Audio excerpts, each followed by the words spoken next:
हुगली लोकसभा तृणमूल उम्मीदवार रचना बनर्जी और आरामबाग की तृणमूल उम्मीदवार मिताली बाग पर्चा नामजदगी के बाद साफियों से क्या बोली, चलिए सुनते हैं। আমার বাবা নেই। আমার বাবা রাজনীতির পথপ্রদর্শক ছিলেন আমার জীবনে। বাবা হঠাৎ করে 16 সালে চলে যান।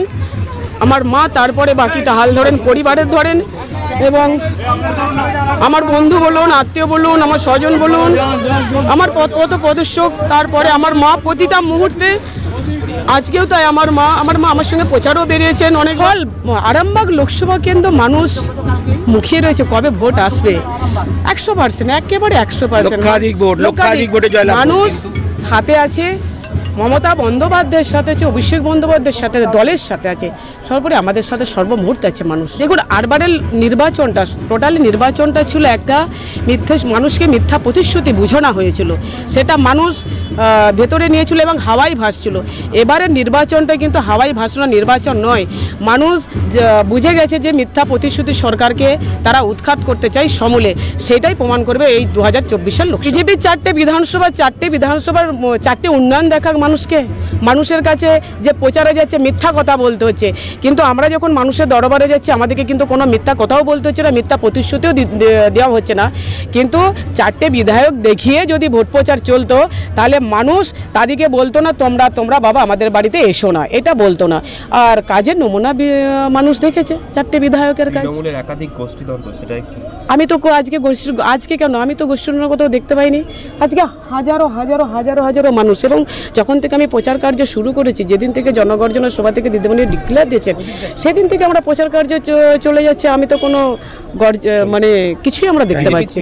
আশা করি সব ভালোই হবে, খুব ভালোভাবে সব কাজ হলো, এবং আগামী দিনগুলো আশা করি ভালোই হবে। তবে নতুন অভিজ্ঞতা, নতুন জায়গা, নতুন অভিজ্ঞতা, প্রতিদিন শিখছি, প্রতিনিয়ত শিখছি, প্রতি মুহূর্তে শিখছি, শিখে অভিজ্ঞতা অর্জন করছি, সেভাবে এগিয়ে যাচ্ছি। মানুষের ভালোবাসা থাকলে, ঠাকুরের আশীর্বাদ থাকলে কোনো কিছুই অসম্ভব নয় পৃথিবীতে। না, এরকম কোনো ব্যাপার না। যা দল ভাবে, যা দল চিন্তা করে, আমি দলের সাথে আছি।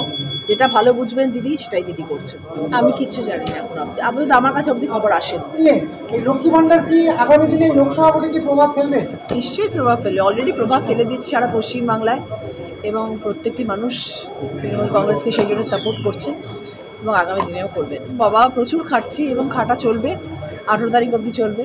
আশা করি সব ভালোভাবে হবে। আপনারা সবাই থাকবেন সাথে, দেখতেও পাবেন আপনারা সবাই আমরা একসাথে একজোট হয়ে ঐক্যবদ্ধভাবে জয় নিশ্চিত। জয়ের লক্ষ্যমাত্রা কিছু স্থির করেছেন? না, লক্ষ্যমাত্রা ওইভাবে আমি ভাবিনি।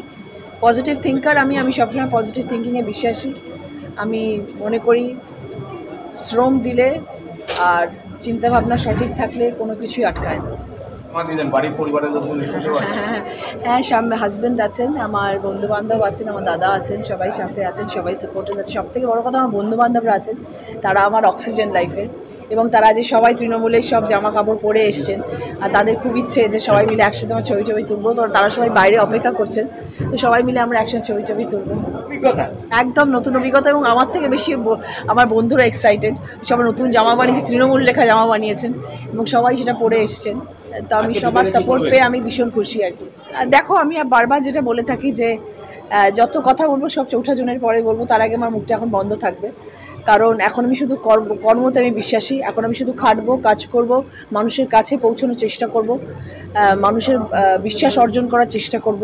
এতদিন মানুষ একটা অন্য জগতে ছিল এবং তাদের একটা অন্যরকম চিন্তাধারার মধ্যে তারা বিশ্বাস ছিল। এখন সেই চিন্তাধারাটা ভেঙে তাদেরকে আমি আমার বিশ্বাসে বিশ্বস্ত করব। তো এটা একটা বড় কাজ। সেই কাজটায় আমি আশা করি ঠাকুরের কৃপায় উত্তীর্ণ হব। আমার দল আমার সাথে আছেন, আমার সব সাংসদরা আমার সাথে আছেন, মানে আমার সব বিধায়করা আমার সাথে রয়েছেন। 4 তারিখটা অবভিয়াসলি, 20 তারিখটা তো ডেফিনেটলি, 20 তারিখের ওপরেই তো 4 তারিখ। আগে 20 তারিখ, তারপর 4 তারিখ, কিন্তু খুশিটা বেশি 4 তারিখে হবো।